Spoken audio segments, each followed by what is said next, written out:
Hello dear student, কেমন আছো? I hope প্রত্যেকে শুধু ভালো না, ভীষণ ভালো আছো। স্ক্রিনের উপর একটা প্রশ্ন দেখা যাচ্ছে, তাই না? প্রশ্নটা কি বলেছে দেখো। বলেছে যে এবিসিডি ট্রাপিজিয়ামের এবি সমান্তরাল ডিসি বেস এবং ই ও এফ যথাক্রমে এসি ও বিডি কর্ণদ্বয়ের মধ্যবিন্দু। বেশ, বুঝলাম।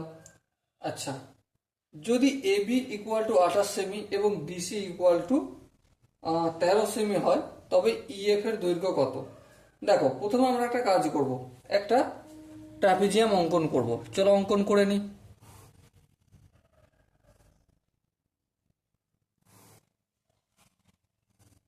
অঙ্কন করলাম। এবার কি, A B C D. CD বাহুর দৈর্ঘ্য কত বলে দিয়েছে দেখো কোশ্চেনে, 13 সেমি। 13। এবি বাহুর দৈর্ঘ্য 28। আর কি বলেছে, এসি, এই হচ্ছে আমার এসি কর্ণ, আর হচ্ছে আমার এই বিডি কর্ণ।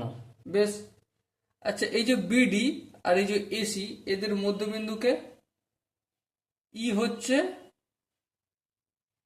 এসির মধ্যবিন্দু আর বিডির মধ্যবিন্দু হচ্ছে এফ। তাহলে আমাকে বলতে হবে ইএফ এর বাহুর দৈর্ঘ্যটা কত। এর জন্য ফর্মুলাটা কি, EF equal to half of A B minus CD. তার মানে কি, হাফ হাফ ইন্টু এ বির মান কত, 28 মাইনাস 13। তাহলে হাফ ইন্টু 28 থেকে 13 বিয়োগ করলে 15। তার মানে কত দাঁড়াবে, 7.5 সেন্টিমিটার। ওকে, সো আমি এই ফর্মুলাটা কাজে লাগিয়ে অঙ্কটা করলাম। মানে কি, কোনো ট্রাপিজিয়ামের কর্ণ দুটি মধ্যবিন্দু সংযোজক সরলরেখার সূত্র কি?